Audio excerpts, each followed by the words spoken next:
Hello, and welcome to Wicked Wednesdays, your weekly podcast on sex and sexuality, with an emphasis on BDSM, kink, and poly relationships.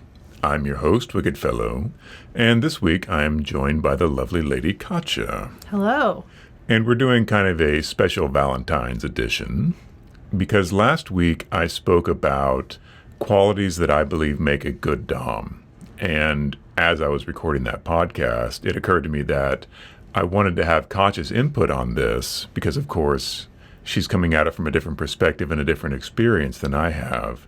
And I think it would be a good counterpoint to what I put forward last week.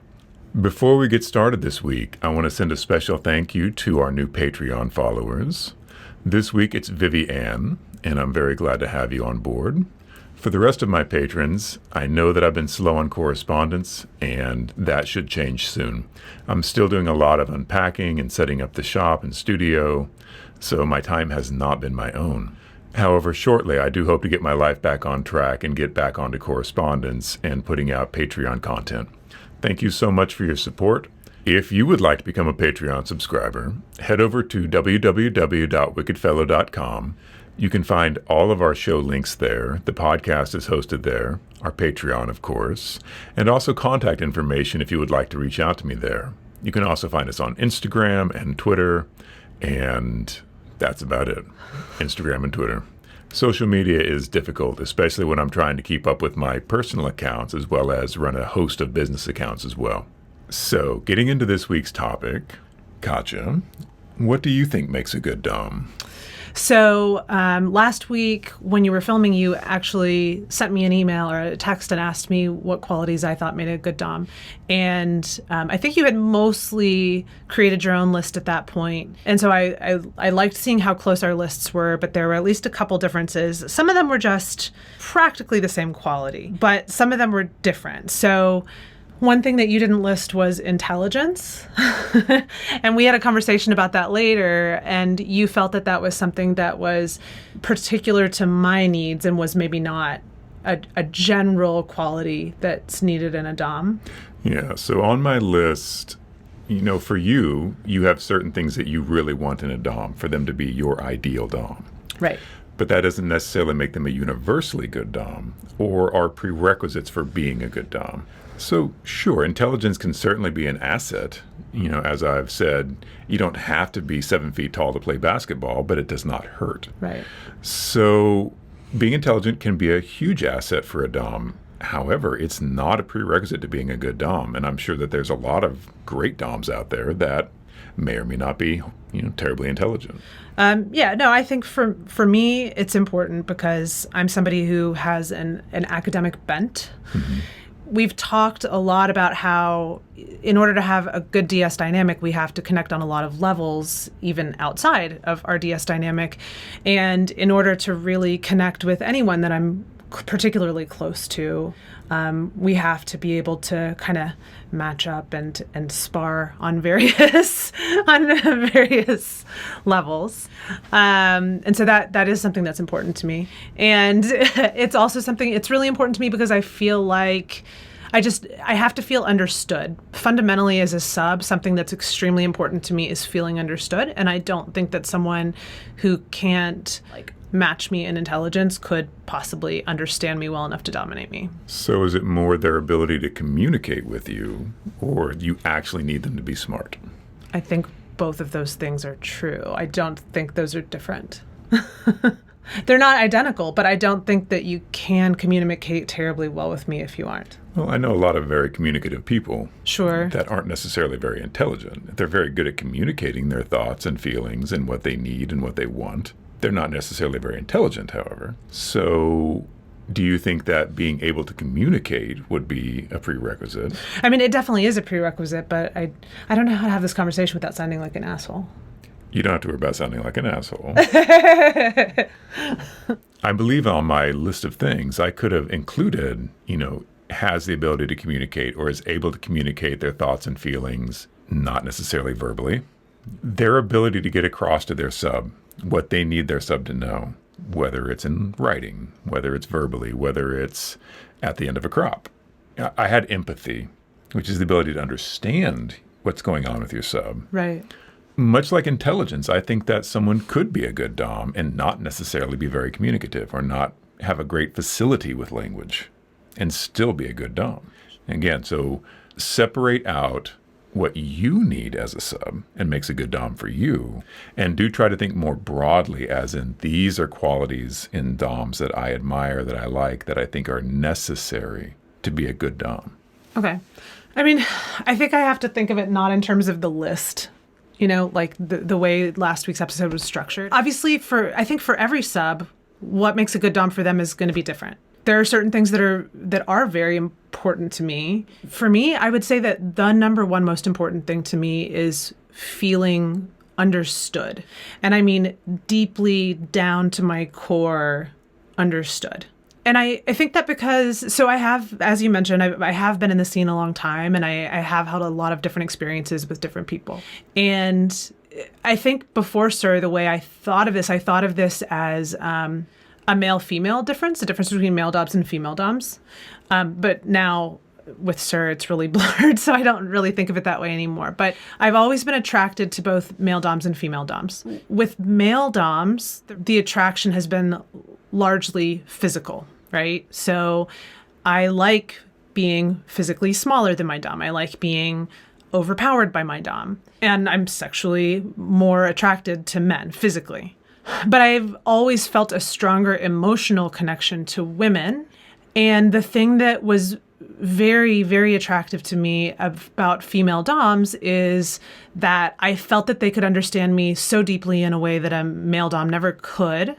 And the key to that for me was feeling like I couldn't get away with things.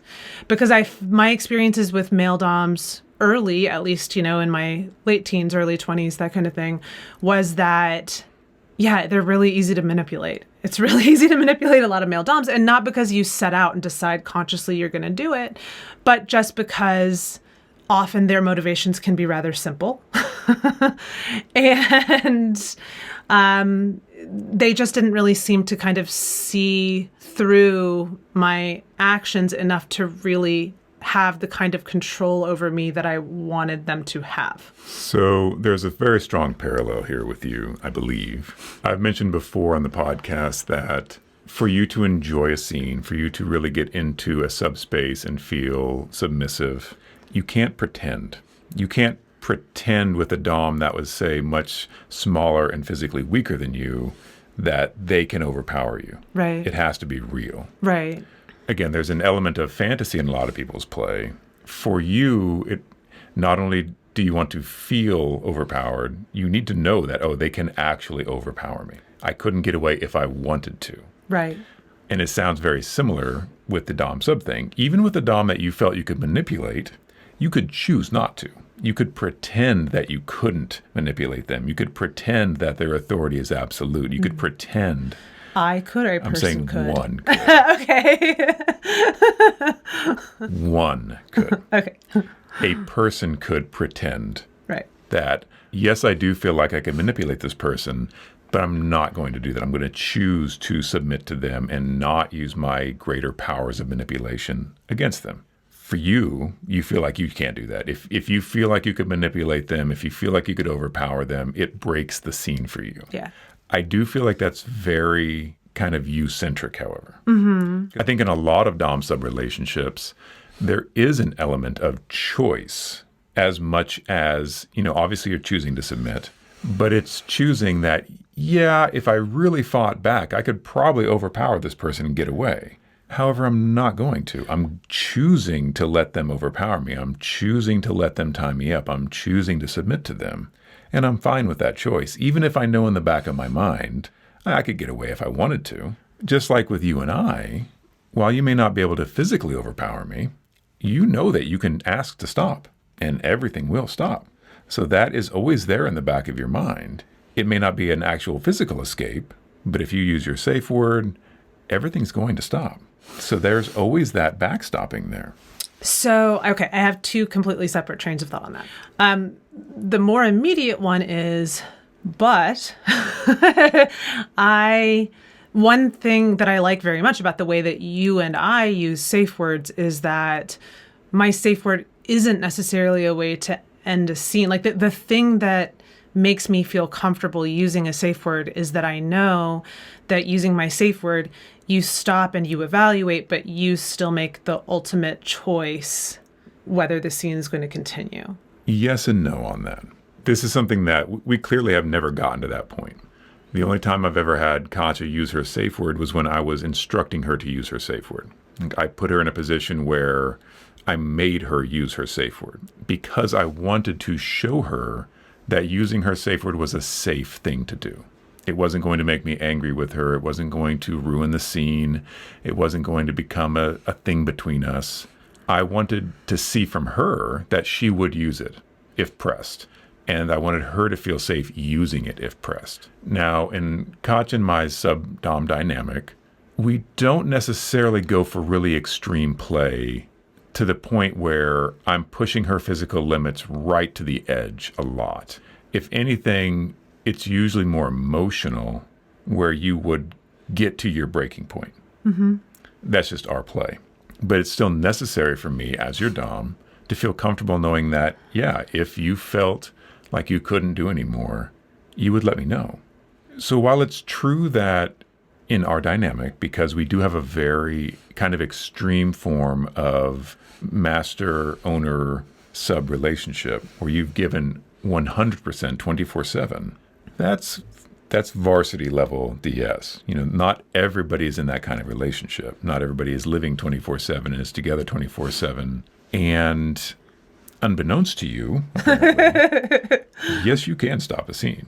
I don't think you've ever been in a position where you wanted the scene to end. Well, because I very, very much do not want to have the power to end a scene. So this falls back on what I was saying earlier, is that you don't want to pretend you can't overpower your dom. You don't want to be able to overpower your dom. Right. But so I think, and this kind of ties back into my other train of thought, which is I've had different dynamics in different DS relationships. And this, again, goes back into the male-female dom. What I really am attracted to in female doms and what I'm attracted to in male doms is very different. And so I've had a long-term DS, very serious, owner-slave relationship with a female dom. Mm-hmm. And I could have overpowered her in 2 seconds, but that didn't hurt things for me in that relationship. Now, if I could never have a male dom the size of the female dom I had. It would not work for me at all. But with a female dom, I think there was something really interesting about that dynamic. You and I are very much peers in terms of life experience, in terms of age. But with her, it was all that plus gender. And there was something that was really cool to me. So I think before her, I had been in a marriage for a long time that wasn't DS. And so my DS relationships before her, there had been this huge age gap.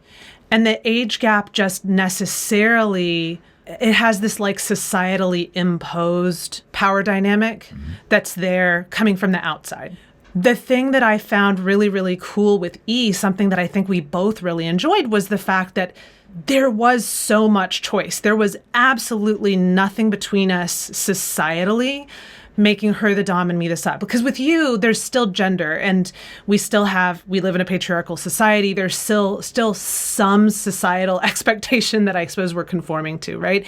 But with her, no, there was absolutely nothing outside of the two of us and how we were made, for lack of a better term, right? And so there was something really, really cool. And it gets to that idea that you're talking about choice, and how for some people you can choose to submit, and that choice itself is very fulfilling. And I've absolutely experienced that. But I think for me, that comes down to a difference between how I relate to female doms and male doms. Because with male doms, I definitely need the physical aspect. And like I said, with you, I feel very fortunate because I feel like I do have a lot, if not all, then the vast majority of what I get out of relationships with female doms, because you are so emotionally intelligent. And, well, you're... This whole series is not to be a hagiography of my style. Okay. But I do appreciate it. But yeah, at any rate, no, I don't know what to say. So I do have some follow-up questions for that. One was, our play does tend to be very physical and sometimes does involve wrestling and overpowering, that kind of thing. I'm going to imagine that your play did not involve a lot of physical stuff. It seemed more command and control than I'm going to hold you down. I would have broken her like a toothpick. No, really. She may disagree, however. No, she wouldn't disagree. Oh, excuse me. Yes, sorry. It's clear that it was a different nature of that relationship. Right. It would be hard, I believe, for a sub if there was a physical thing going on, a wrestling match and some, rough play, to have to feel like, oh, I can't really push back because if I push back, I'm going to win. I believe that would be harder to submit to. Now, I'm sure that there are some dom-sub relationships where that is kind of a factor. If you have a more switchy relationship and sometimes you're the sub and sometimes you're the dom, and there might be a little wrestling of control of that. I don't have a lot of that experience personally, but that might be part of the play. I was hoping for a more universal look at this. However, we take what we have. And this conversation is interesting to me in that one of the things that we had talked about, you feel like there's a fundamental difference between a male dominant and a female dominant. And in fact, when I was talking to you about types of dominance, a sadist or a rigger or a primal dom, you were like, oh, well, female dom. And I was like, no, you can be a female primal, but you're not just a female dom. Right. As like that's its own archetype. I agree. But you feel like there are fundamental differences in female doms and male doms. So I think there's two separate things. One is, for me, yes, what I want and get out of that relationship is fundamentally different. But that's not really what I was referring to. I was referring to, when I refer to femdom, I agree. Just because you're female doesn't mean that you are in the particular archetype I was describing. But the particular archetype I was describing does exist. And it's a very large community. So describe that archetype. Okay. My last serious DS relationship for Sir was with a female dom who's also a pro dom. And she had a very large community of friends who were also pro doms. And, I think that when I had kind of described to you before, this archetype I was thinking of, you were like, oh, yeah, I've seen that on TV. Like, you thought it was just a fictional thing, right?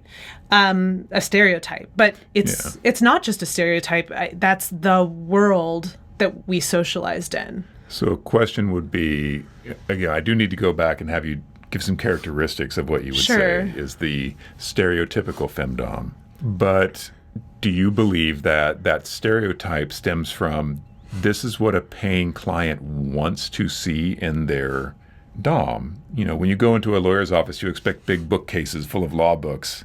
If they're not there, it doesn't feel right because that's what we're expected to see, even if those books have never been touched. Yeah. They're just there for display. So I'm placing myself in the mind of someone that would go to a femdom. Sure.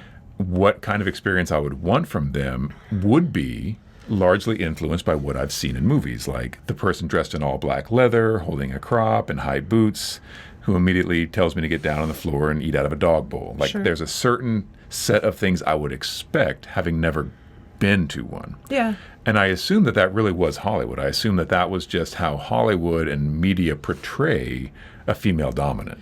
Yeah, I mean, I think that, I don't know about origins, that very well could be the origin, but now I think it's cyclical, right? So, I think because I was like the personal slave of someone who was a pro dom, and because I'm female, and so I would go to a lot of these events where I was probably the only female sub, and when the boys are away and it's just us girls, things don't change that much in terms of persona. So I think like it very well could be that that is the origin of this kind of archetype, but it is also fully embraced within that community. And it's not like the women who fit that archetype, that's the kind of persona they have. It's not like, I don't think that they feel that they are just acting for the men, and as soon as the men are away, they're going to drop it and act some other way. Like, no, it's fully embraced. It's fun. It's really, really fun. So, and again, this is interesting because there is obviously some role play in BDSM. You're uniquely situated to tell me, since you knew this person kind of on and off stage, you saw how they worked in a professional BDSM setting, and you also knew them intimately at home, relaxed, watching TV. how much of that was a persona and how much of that was just an extension or an enhancement, an amplification of her natural personality? Well, so I think that, just like with anybody else, I mean, obviously when a lot of it is like you and me, right? Which is the DS dynamic was always there. So that the Dom was never totally gone. But at the same time, there were, we would go ski and hang out and talk and whatever, right? So we would, obviously not everything's high protocol all the time or anything like that. That's not what I'm trying to say, but I guess I'm trying to say in terms of private personal play versus professional play, there isn't really a stylistic dichotomy there, right? With me, and I've often tried to describe this as the difference between my day-to-day persona and my persona as a Dom in a serious scene is not an addition to my personality. It's not an amplification of my personality. It's a stripping away of my personality. A lot of these softer things, a lot of the humor, a lot of the gentler, softer aspects of my personality that I try to employ day to day and don't restrain day to day, I take off kind of like layers. And I kind of reduce that back to a much more calculating, cold, very serious Dom. So in a way, it is portraying a role, but it's not going up in the way I feel like I'm not amping things up. I'm pulling things back. Mm-hmm. I'm becoming more still. I'm becoming more quiet. And again, it would be very interesting to perhaps get some of these people on the show. Sure. If we could get some more outreach to the femdom community and female doms in general. I think I would love to have that input into this show, what your experiences are, how you play your aspect. That would be a wonderful thing to have on the show. So if you're watching, send me a line. I'd be happy to talk to you. In the meantime, I will talk to you via proxy. And so I think you answered my question, but I just wanted to clarify again. Yeah. I wasn't just talking about your private play and their public play, but just who they were. Did it feel like there was a big difference in the personality that they put on? Or was it just kind of a lateral shift into, well, now I'm being a Dom? Yeah, I mean, no more than it does with you. It didn't feel like a shift in personality. I've never had the kind of conversation that, you and I have had where you describe the stripping away. I've never had that specific conversation with anybody. But for me, it felt more like amplification, or at least heightened protocol, right? And to me, that was amping up. But I have no idea how they felt about it. And no, I mean, the dominant personality was always there, just like the DS dynamic was always there. So this is interesting because you really can look at this two different ways. Glass half full or glass half empty. Mm-hmm. I could say that I'm naturally very dominant, but when I get into a DS situation, I become very dominant, super dominant. Mm-hmm. I'm amplifying my dominance. Sure. However, I'm not. The difference is that day to day, I'm restraining my dominance. Sure.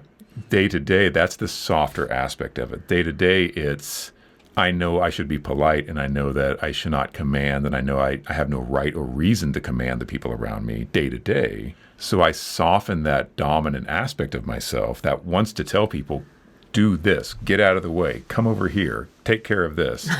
That's how I want to be, but I soften that. And I say, will you do this? Can you help me with this? Can that be moved? So when I say I'm stripping things away, I'm reducing myself more to who I am as a person at my core. And now in this situation, I can say, do this thing, come here. So it would be interesting to see their perspective on that. And obviously this is going to change person to person.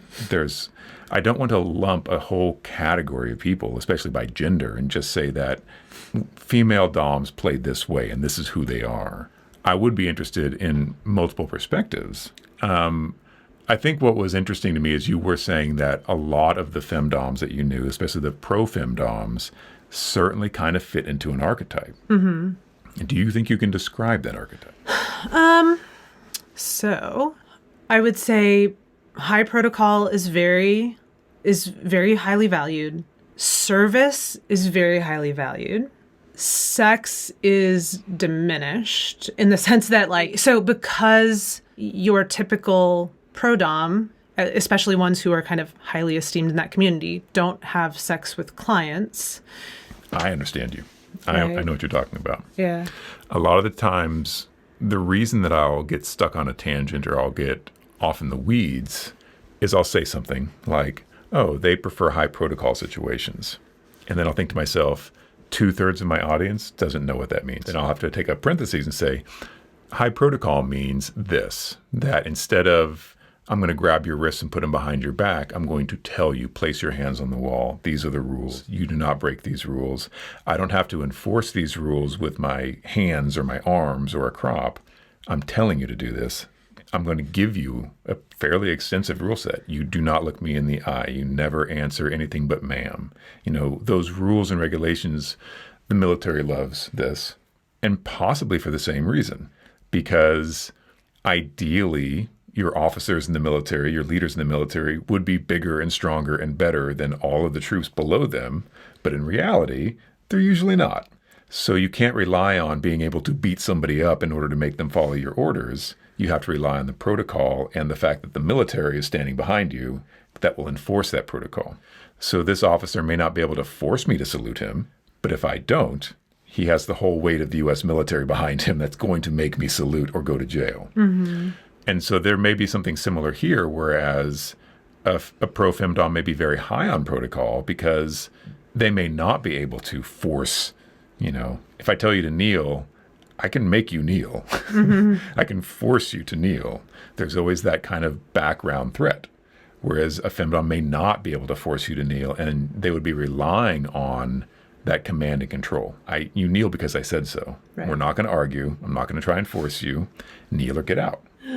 Yeah, so I think that there will be some stereotypical differences between men and women. I don't have the experience in this scene, so I don't know. I couldn't even tell you what a female pro-dom and their client's session would look like. Now, obviously, there's hundreds of different ways of playing, but I wouldn't even know what that looks like. That's just not my world. I mean, I would. I know. That's why you're on the show. And I've also done before, So when you say that a lot of the femdoms and a lot of femme pro-doms especially fit into an archetype, give me some more idea about what that archetype is. Sure. So, the first thing that comes to mind is there tends to be a lot of focus on service, and that's present pretty much all of the time, right? So we're not talking about it being tied to a scene. There's a fairly high expectation of submissives providing service to their dom, and that typically is completely non-sexual, right? So this is everything from carrying bags to organizing an event to just anything you can imagine. So a lot of especially very successful pro-doms have what they'll call a stable, right? They have quite a large stable of submissives, and usually most of these are going to be clients, but they wouldn't really consider someone to, I think, be in their stable until it was someone who's, established enough that there was this, real ongoing DS dynamic with them. And also typically some, what they would call personal slaves too. Different subs tend to have somewhat compartmentalized roles, right? So somebody is, a house slave, and they're really in charge of a lot of housekeeping. Somebody else might be a bookkeeping slave, right? So there tend to be a lot of very prescribed roles, like I said, with a high emphasis on service, a high emphasis on, say, appearance. And I don't mean that in a negative way. I just mean there tends to be a lot of thought and care put into dressing the part and getting a lot of joy out of that, right? So I don't mean appearance focused in a superficial way, but that's a really fun part of the play. And again, I believe that on the pro side, and when you're working with someone in a professional manner, you tend to act and dress and behave in that professional manner. Right. If someone shows up and you're just in your bathrobe and you're sitting on the couch, that doesn't have the same exciting effect that's standing there in latex or leather with a crop and everything ready to go. Just as if you walked into your doctor's office and he was just hanging out in sweatpants, you'd be kind of, what's going on? Are you on your day off, or are you here to be a professional doctor? You did a good job of describing how they play, but it doesn't necessarily give me insight into their personality and aspect.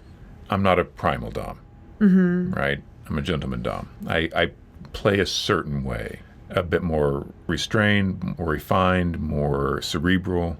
I tend to, make a list of rules and have these things done a certain way. It's just the way I play. It's not more wild and animalistic and in the moment and impulsive. Is there a way that you can convey the kind of type of dom this is? Or is it really, does it come down to a style of play? This is how the femdom scene works. This is how the pro-femdom especially scene works. This dom may be a little bit more spunky and bratty and fun and playful. And this dom may be very, very serious and by the book, but the way they play is the same. I mean, I think obviously there are going to be tons of personal differences. I think, if anything, I would say, to go back to the different categories you used, several episodes ago, I would say that the closest thing, and maybe this is a subtype of high protocol dom, but it's one with a very particular culture. It is highly influenced by who the subs are, which are predominantly men, right? I think those two things are also kind of linked in the sense that there are the types of play that they do, whether it's, financial domination or a lot of foot fetish and cross-dressing. Like, there are just things that are kind of bread and butter in that scene that are not at all common when we're talking about male doms and female subs. And so that's just kind of part of that culture. I guess I didn't answer the personality part at all. I don't know how. Because, no, I don't think there's any one personality, right? Like, they think there are a million different personalities. So I don't know how to answer that. I'm doing that thing you're not supposed to do, which is ask a question you don't know the answer to. I don't know, because I don't know that many female doms. In my experience, I've had subs that were also doms, so they had subs of their own. Mm-hmm. I knew that about them. Like, it comes across to me in someone's personality, which is why at one point I told you that there's no such thing as a switch. All switches are subs. Well, yes, of course they are. By definition, all switches are subs, but all switches are also doms. Mm-hmm. They have to be. And the people that I've had as submissives that were also doms, that also dominated other people, definitely have a different personality than the subs I've worked with that were completely submissive, right? There is a difference in personality there.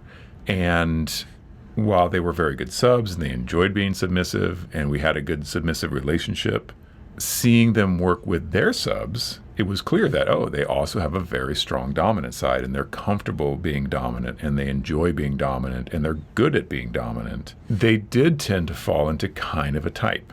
That nature would be a bit more analytical. They tended to think about their submission. They did tend to think about how they played a lot.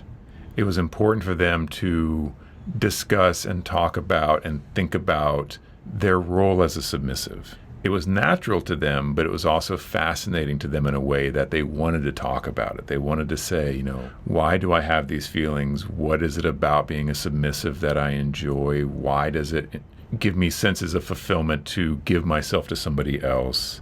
They explored those questions. They did tend to be a bit more cerebral in their play. Other people I've played with, people that were more naturally submissive that only did a submissive role. Some people are like that. Others never thought about it, didn't care about it, didn't want to talk about it. They just enjoyed being submissive. They were comfortable in that. They knew that. That's how they were. It would seem to me, again, this is pure speculation, that the femdoms would fall more into that more analytical style of play.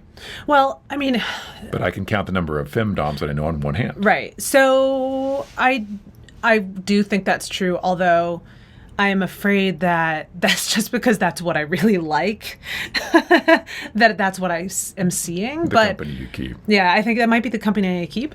But because definitely I don't think that, every femdom I know is incredibly analytical, but a lot of them really are. And like I said, at the same time, though, like, that is exactly what attracts me to female doms is, that's exactly how I see female doms. I see them as, like, cool and calculating. And I think there's something about not being able to physically overpower your sub that causes you to have to think things through and not live in the moment quite as much. If you're going to be successful at it anyway. Yeah. I would love to talk to some people that this is their role, this is what they do, and this is how they play, to get your direct perspective on it. I'd also like to talk to some people that submit to femdoms, both male and female, to understand your perspective as well. She definitely has her experience, and it's almost like you play a completely different game when you're submitting to a woman as to a man. Yeah, right. It seems like your submission's different. Well, and I think that's why, so, as Sir has mentioned, more than mentioned, we're poly, right? And so I'm free to date vanilla, but the problem is that I'm not interested in vanilla people. And I'm just not very poly, right? And so I've tried dating vanilla, and it doesn't really work because I'm just not interested. The one thing I could see myself actually being excited about doing, having another poly partner, would be, I would love to have a female dom, because it is so different for me. So that is the one thing I can actually envision myself getting excited about, because it is completely different. Just to clarify a little bit. We're poly, and you're free to date whoever you want in a vanilla sense. Right. You would be allowed to date a female dom. Yeah. It's a matter of, and really it doesn't even come down to allow. It has to come down to, could I work with them? Because the difficulty in a dom-sub relationship when you are dedicated to one dominant is everybody plays different. Everybody has different rules. And you don't want to be in a position where you have to decide, whose rule am I going to follow? Right. So if the DOMs are cooperating, if the DOMs have communication, if the DOMs have protocols and limits and understandings with each other as to, it's fine for you to do this and play this way, but I would not appreciate it if you played this way, or gave them rules that would then contradict my rules, that places the sub in a very difficult position. So it's not a matter of, not wanting or allowing. It's, I can see the thousands of different ways that could go horribly wrong. And I don't want that for you. I don't want that for us. So it's a matter of, could you find somebody that you're attracted to, right, but that also is willing to work with your established rules, right, to communicate with me and be like, hey, I would like to do this. Is that fine? Not placing me in a position of power over them, because I'm not interested in that. But, for example, when I play with other DOMs submissives, which I do frequently, they will often come with a very extensive sheet. I can do these things, but I'm not allowed to do these things. I can call you sir, but I'm not allowed to call you master, etc. Sometimes it's very specific. Sometimes it's very broad. We can play, but there can't be any penetrative sex. If that's the rule and everybody's comfortable with that, there's a lot of ways to play without that. And I had a very good relationship with a female sub that had a extensive rule set, and that was one of them, is that, you guys can do almost anything, but not penetrative sex. Fine. And we had good play sessions that we both found fulfilling. But it's important that I respect her dom's rules for her, or his dom's rules for him, whatever the gender. It's not important. So in that situation, I'm fine with that. That doesn't in any way, I feel, endanger our relationship. As I've said in my poly podcasts, you have to be ready to let the person go. Well, no, that's too scary, and that makes me not want to do it. I know that's very scary for you. That's not a fear of mine. It really isn't. It's not a fear of, if you go play with this other person, I'm going to lose you to them. Because if you go play with somebody else and that other person makes you want to leave, then that's what I want for you. That's terrible. But it's what I want. Because the alternative is me coercing you and manipulating you and guilting you into staying with me when you really want to be with this other person. And I don't want that. It's not that I'm looking forward to getting rid of you. It's that I'm not afraid of losing you. And those aren't the same thing. I can want to keep you, which I do, but I can also not be afraid of letting you go, because I'm not. And I think that's... I still need to have this conversation I think that's a healthy thing.